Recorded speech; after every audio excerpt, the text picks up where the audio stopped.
Kalau belum subscribe juga segera ya, supaya kita bisa terus mengikuti channel ini dan sehingga channel ini bisa jadi berkat dalam hidupmu. Kau mengasihi setiap kami, bantu setiap hati untuk bisa merasakannya. Berbicaralah ke dalam setiap jiwa, ubahkan kehidupan setiap orang. Berkati jemaat terkasih, keluarga saat teduh, ya Bapa Sorgawi. Sembunyikan hamba di balik salib-Mu. Dalam nama Yesus. Haleluya. Amin. Puji Tuhan. Kita ambil Alkitab kita akan baca firman, ambil catatan juga. Saya hari ini memberi judul renungan kita 4 macam ranting dari Yohanes pasal 15 ayat 1 sampai 5. Mari kita siapkan untuk sekarang. 4 macam ranting Yohanes 15 ayat 1 sampai 5. Saya bacakan dulu ya, pokok anggur yang benar. Akulah pokok anggur yang benar dan Bapakulah pengusahanya. Setiap ranting padaku yang tidak berbuah dipotongnya, dan setiap ranting yang berbuah dibersihkannya, supaya ia lebih banyak berbuah. Kamu memang sudah bersih, karena firman yang telah kukatakan kepadamu. Tinggallah di dalam aku, dan aku di dalam kamu, sama seperti ranting tidak dapat berbuah dari dirinya sendiri, kalau ia tidak tinggal pada pokok anggur. Demikian juga kamu tidak berbuah jika kamu tidak tinggal di dalam aku. Akulah pokok anggur dan kamulah ranting-rantingnya. Barang siapa tinggal di dalam aku, dan aku di dalam dia, ia berbuah banyak. Sebab di luar aku, kamu tidak dapat berbuat apa-apa. Hari ini kita akan lebih mengenali apa yang salah dan apa yang betul di dalam hidup kita. Ada 4 macam ranting. Ini mengenai hidup Anda dan saya. Kita mulai ayat 1 dulu, dimulai perkataan Yesus begini, akulah pokok anggur yang benar. Ya, Jesus the center of our life. Yesus adalah pusat kehidupan. Pokoknya kalau Yesus sebagai pusatnya, kita akan mudah mengenali apa yang salah. Kalau kita pada jalan kebenaran dan hidup, kalau Yesus ada di tengah-tengah, dia menjadi nomor 1 dan segalanya, hidup kita pasti ada pada relnya Bapa di sorga. Karena Alkitab mengatakan, akulah pokok anggur yang benar, lalu Yesus lanjutkan, saya ajak Anda untuk melihat bahwa Anda dan saya harus tinggal di dalam Kristus secara sengaja. Musti kerasan. Sama Tuhan itu jangan datang pergi, cabut tiba. Lalu begitu terus on dan off. Hanya hampiri Tuhan kalau ada perlunya. Tinggallah di dalamnya, pasti kau akan berbuah. Kata tinggal itu konsisten, di situ terus, dia nggak pergi-pergi. Itu bukan visitasi, dia bukan visitor atau seorang tamu. Dia seorang residen, seorang yang tinggal di sana. Saya ajak Anda untuk betul-betul tinggal di dalam Kristus. Jangan jadi Kristen pelataran, atau jangan jadi sekedar seorang yang cari agama atau kepercayaan. Yesus lebih dari itu. Dialah kehidupan, dialah jalan, dialah kebenaran. Nah ayat 2, setiap ranting padaku, kata Yesus, yang tidak berbuah dipotongnya. Dan setiap ranting yang berbuah dibersihkannya supaya ia lebih banyak berbuah. Bagi si ranting gak ada bedanya sih dipotong sama dibersihkan, toh sama-sama dipotong. Pernah lihat vineyard gak? Saya pernah. Atau kebun anggur. Kalau ditebas tuh rantingnya. Ranting gak tahu bedanya. Yang jadi ranting itu mungkin merasa sakitnya sama. Dipotong dan dibersihkan itu dua-dua sama-sama dipotong loh. Sama-sama seperti ditabur dan dikubur. Dua-dua sama-sama dikubur di bawah tanah. Bedanya di sini, bedanya adalah di tangan sang vineyard master atau di tangan sang petani, di tangan yang ahli. Bedanya itu pada rencana Allah. Allah membuat perbedaan, setiap musibah malapetaka atau masalah yang dialami oleh manusia, akan ada bedanya antara orang fasik dan orang benar. Bedanya pada Allah. Kita sama-sama rasa sakit kalau mengalami pencobaan. Ketika kita ditimpa persoalan, baik orang fasik atau orang benar sama-sama menderita. Bedanya adalah kelanjutan ceritanya, episode 2. Nah disitulah perbedaannya. Bagi orang fasik, masalahnya adalah kehancurannya. Bagi orang benar, sekalipun dia seolah-olah dihancurkan, sekalipun jatuh, dia tidak akan tergeletak. 7 kali dia jatuh, 7 kali dia bangun lagi. Sebab Tuhan menopang tangannya. Bedanya terletak pada rencana Allah. Makanya itu tinggal dalam Kristus. Karena Kristus belum selesai rencananya atas hidupmu. Orang yang tinggal di dalam Tuhan, tidak pernah bisa game over di hidup ini. Mati pun adalah keuntungan karena hidupnya adalah Kristus. Dipotong dan dibersihkan, sama-sama ditebas. Bagi sang ranting, bedanya di iman. Orang fasik ketika mengalami malapetaka, dia nggak tahu harus berbuat apa.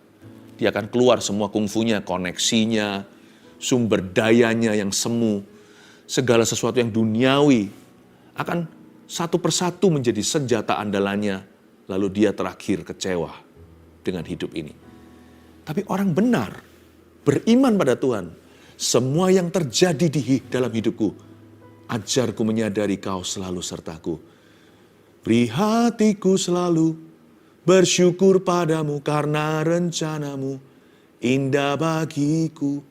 Semua yang terjadi di dalam hidupku, beriman ini, ajarku menyadari Kau selalu sertaku. Itulah bedanya orang benar dari orang fasik. Beri hatiku selalu bersyukur padamu karena rencanamu indah bagiku. Kenapa Tuhan izinkan masalah menerpa atau menimpa anak-anaknya? Seperti Ayub di perjanjian lama. Why? Kenapa?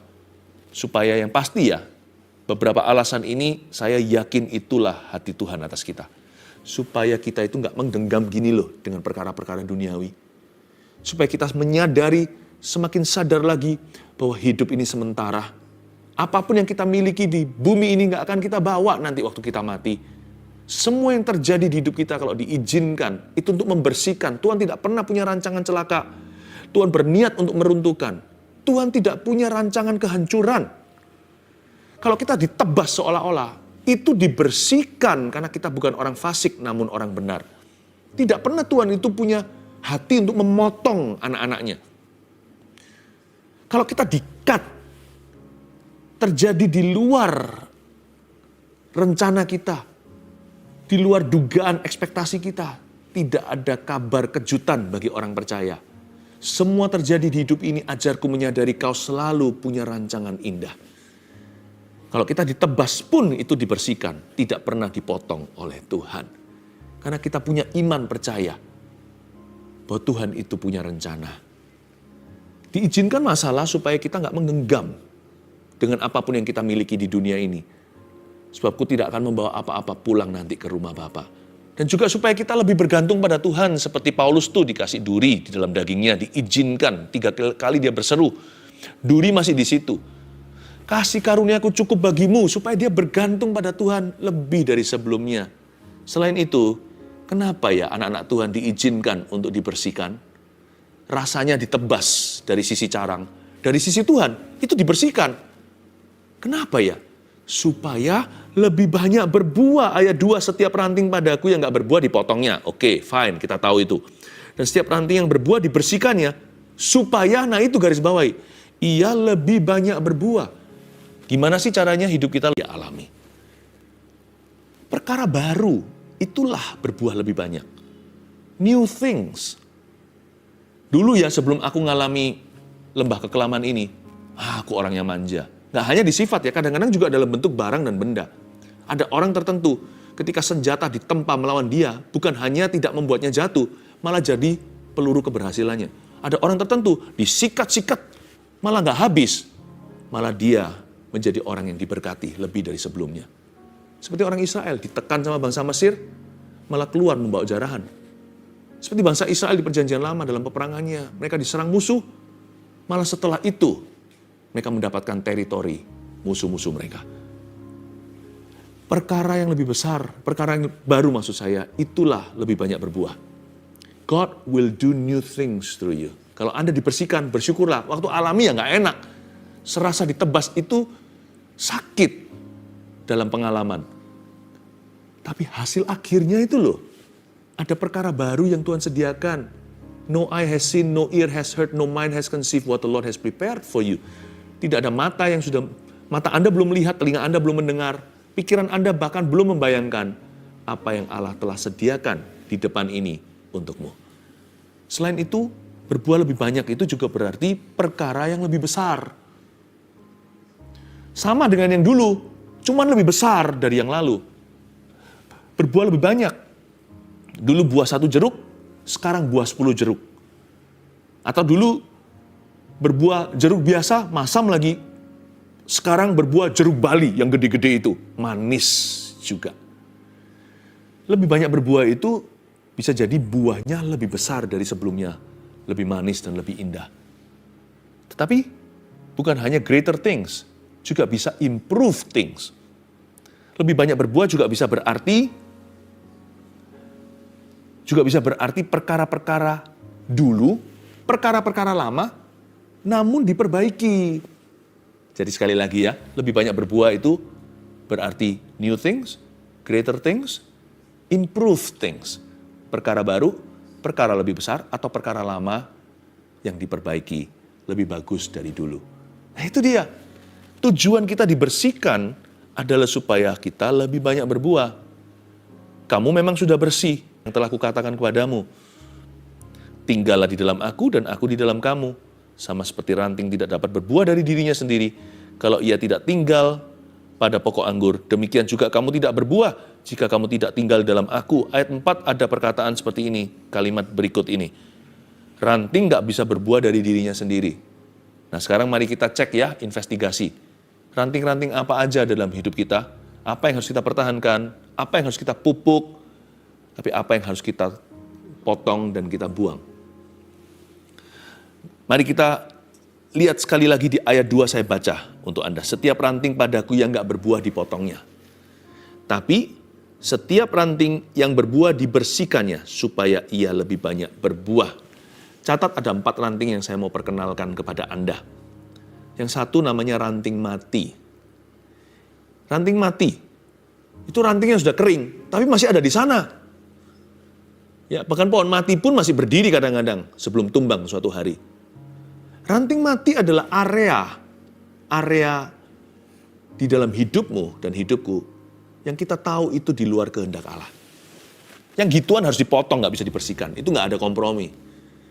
Jangan kompromi sama dosa. Kalau kita tahu bahwa itu salah, jangan diterusin.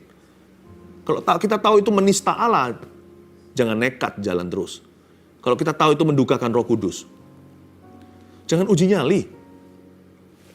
Ranting mati adalah area-area, those areas in your life that are outside God's will.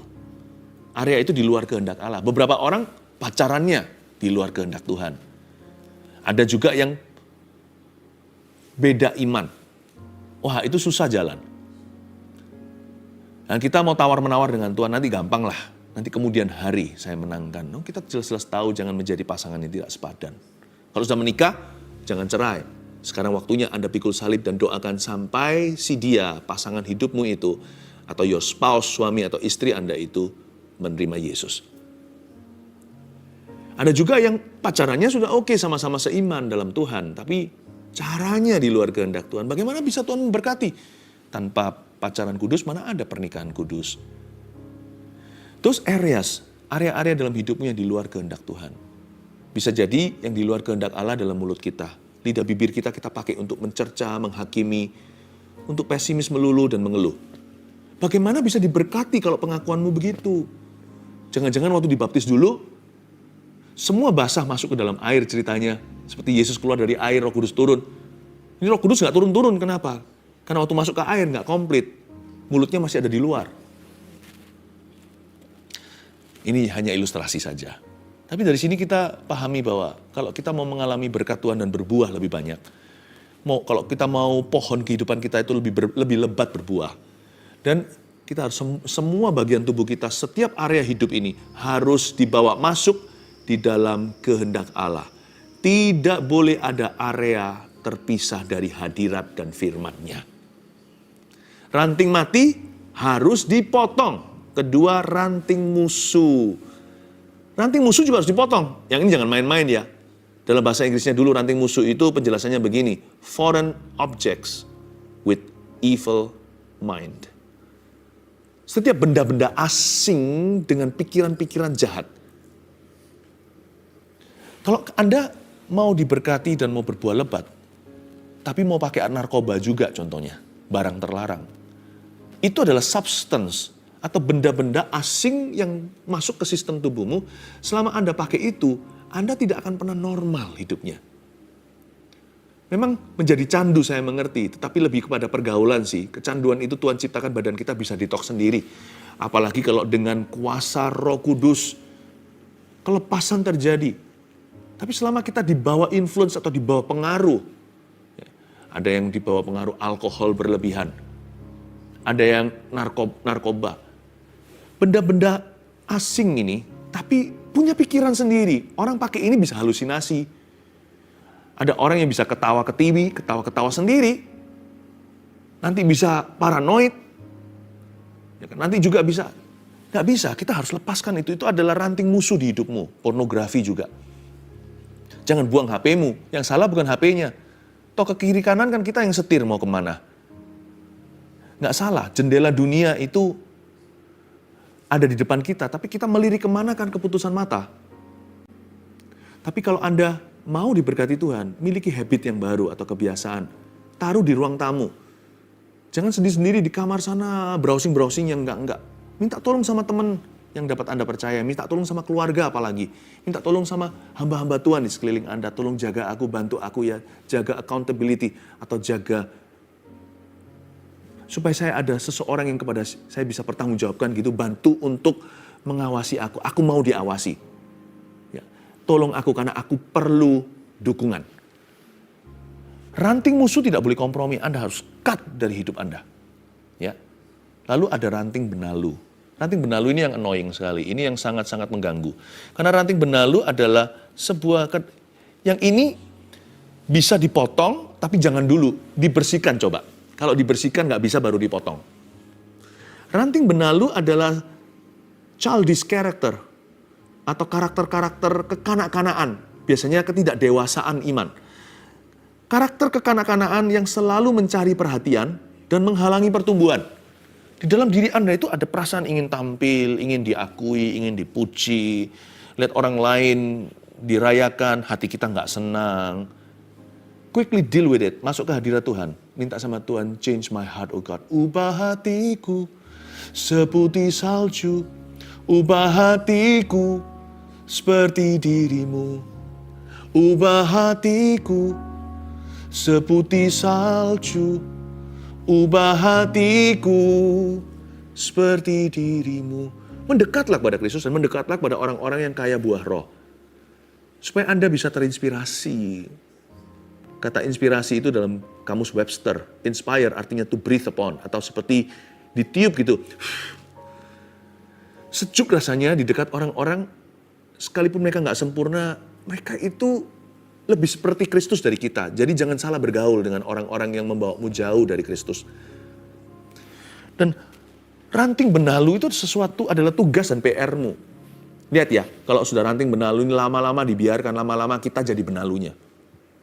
Ada orang tertentu kan gitu kan, di tengah-tengah kita selalu cari perhatian, selalu halangi orang lain untuk dekat sama Tuhan. Selalu aja, pokoknya orang itu minta dilayani. Yang kayak begini kalau masuk dalam sebuah tim, ambruklah semua yang Anda perjuangkan bersama. Orang seperti ini harus didisiplin dengan kasih. Diberi kesempatan iya, tapi harus dibimbing, dituntun dengan benar. Dibersihkan. Dan jika dia nggak bisa dibersihkan, terpaksa dia harus di baris belakang. Biar dia ngikut aja, jangan pegang setirnya dengan Anda. Nggak bisa kita jalan dengan orang yang ngambekan. Nggak bisa jalan-jalan dengan orang yang kekanak-kanaan. Pernikahan pun bisa runtuh gara-gara orang begitu. Tapi jangan benarkan perceraian. Anda doakan kalau Anda sudah suami istri, kalau salah satu pasanganmu begini. Doakan sungguh-sungguh. Puasa minta mujizat Allah, yaitu perubahan karakternya. Bisa nggak? Tuhan pasti bisa. Tidak ada mustahil bagi Tuhan. Tiada yang sukar. Nanti lewat pengalaman, lewat orang lain, lewat kejadian demi kejadian, nanti pasangan Anda itu akan diubahkan. Tapi terutama lewat jamahan Tuhan. Siapa tahu kan saat teduh bersama-sama. Seperti saya katakan tadi, saya rindu nantikan saat teduh berikutnya, rededikasi suami istri. Nanti lama-lama jadi benalu. Orang yang benalu begini itu annoying. Kadang-kadang kita annoying, kadang-kadang kita itu mengganggu. Gak bisa orang lain itu enak ada kita. Kita itu salib dalam hidupnya bukan berkat. Benalu melulu. Ya, selalu celakanya ya, benalu itu apa? Benalu itu sudah nggak berbuah, udah nggak berguna, apalagi ayo? Minta matahari. Benalu itu minta matahari. Dia mencuri sunlight, sinar sang surya dari tanaman yang sah, tumbuh-tumbuhan yang menghasilkan buah dan bunga, tanaman yang berguna. Tapi benalu itu korupsi cahaya matahari. Udah nggak berguna, udah useless, udah percuma dan sia-sia, minta matahari lagi. Kadang-kadang kita ya seperti itu. Kita ini orang yang makan sia-sia. Udah makan, udah didoakan, udah menghabiskan resources, menghasilkan sumber daya keluarga, orang tua, suami, istri, atau bahkan menghabiskan peluru doa anak-anaknya. Anak-anaknya harus berlutut, bersujud, nangis-nangis minta supaya papanya atau mamanya bertobat. Sudah ngambil banyak matahari orang, juga nggak kunjung berubah. Apalagi berbuah, bukankah, bahkan bukan berbunga. Sama sekali nggak berguna. Jangan-jangan kita lah benalunya dalam sebuah keluarga, dalam sebuah perusahaan, dalam sebuah gereja. Tapi yang bagus itu ini, ranting baik. Itu kita. Ini yang disebut di ayat 2 tadi, dan setiap ranting yang berbuah, dibersihkannya. Tadi kan saya sudah jelaskan dibersihkan itu apa. Nah, inilah ranting yang masuk kategori dibersihkan. Ranting baik tetap diproses Tuhan loh ya. Ranting baik bukan berarti dibiarkan, ya sudah kamu udah berbuah good enough. Enggak. Karena Tuhan punya target di hidup kita bukanlah sekedar berbuah. From good fruit to maximum fruit. Jadi Tuhan tidak hanya menargetkan kita berbuah saja, tapi berbuah secara maksimal. Itulah sebabnya kita dibersihkan. Ranting baik itu menjadi proyek utamanya Tuhan. Sensornya Yesus. Saringannya adalah Roh Kudus. Dan tujuan Allah tidak bisa batal dalam hidupnya. Apapun yang terjadi yang Tuhan izinkan, Dia mengerti Tuhan punya rencana. Hasil akhirnya sudah mudah ditebak. Kemuliaan Allah yang bertambah dalam kehidupan orang itu. Karena dia adalah ranting yang baik. Karena Tuhan mencari pada pohon demikian. Bukan sekedar buah 1-2. Dia mencari buah yang maksimal. Jadi kalau kita sudah masuk kategori itu, tenang aja. Udah berserah aja. Bapak bilang apa, saya nurut. Bapak ngomong apa, saya ngikut. Mengapa? Karena saya tahu Bapak bertanggung jawab. Ku tahu Bapak pelihara aku, dia baik bagiku. Ku tahu dia bertanggung jawab atas hidupku. Aku ini adalah urusannya, asal hatiku berkenan kepadanya.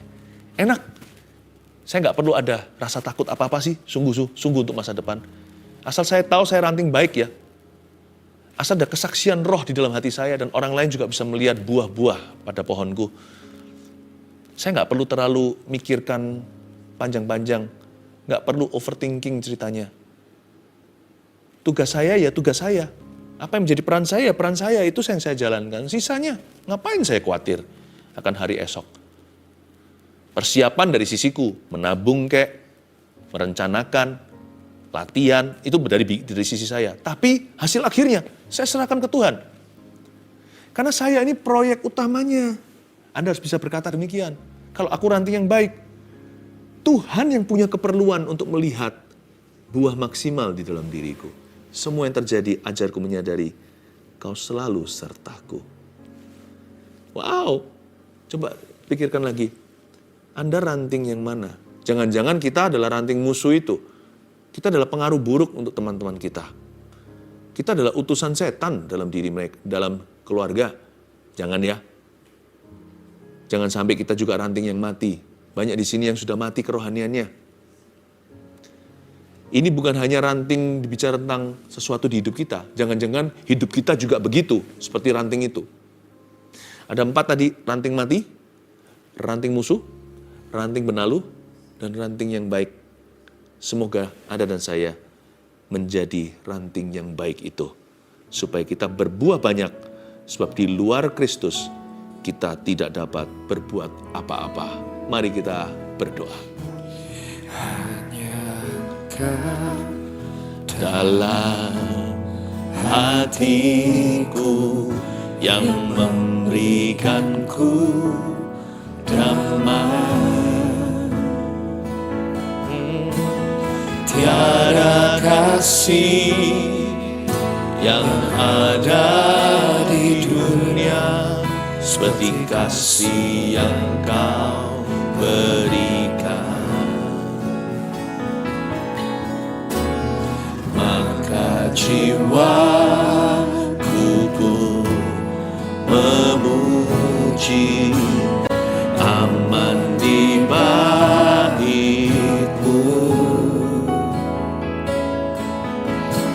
Satu asa di dalam hidupku, bersama-Mu sepanjang masa. Yang ku puja hanya diri-Mu satu, yang selalu setia,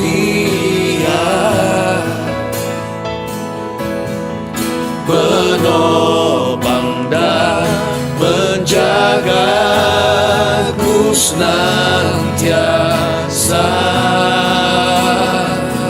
Biar hidupku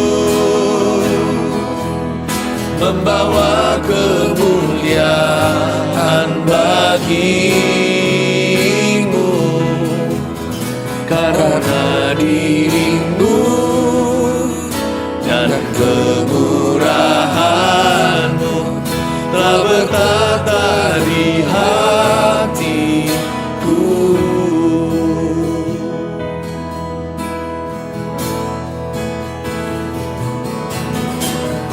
Hanya Engkau dalam hatiku yang memberikanku damai,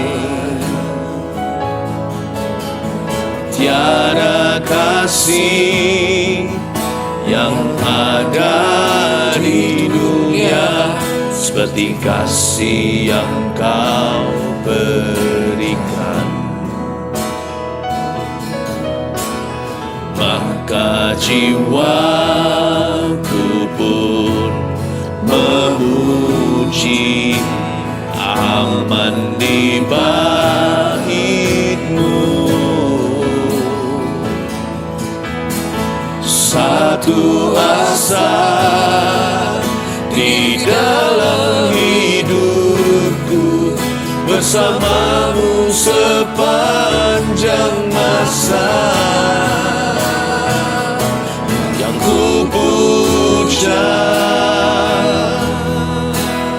hanya diri-Mu satu, yang selalu setia,